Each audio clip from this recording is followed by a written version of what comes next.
داعش ډلې په فراه کې د طالبانو د یو سیمه ییز قومندان څو ساتونکي وژلي.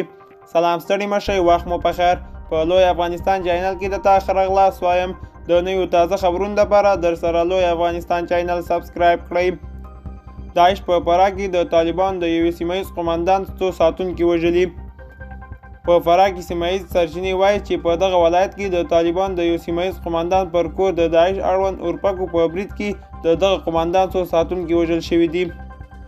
داعش اورپکو د چهارشنبې د وري پر 10مه د فراه د خاک سفید ولسوالۍ په جیجک کلي کې د غیاث الدین جیجک پر کور برید کړی دی.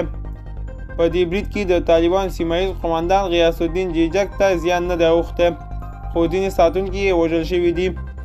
سرچینو د وژل شویو ساتونکو د کره شمېر څرګند کړی نه دی، خو زیاته کړې ده چې په دې وروستیو کې داعش ډله د فراه په خاک سفید او اناردره ولسوالۍ کې د فعالیت پیل کړی دی. په ورته وخت کې په فراه کې د طالبانو امنیتي مسؤلان دا خبر رد کړی دي. څو موده مخکې هم د داعش ډله د دغه ولایت په خاک سفید ولسوالۍ کې د طالبانو پر یوې امنیتي پوستې برید کړی و. دوستانو دا زموږ د دې ساعت چمتو کړی خبر. تر بیا ښې چارې.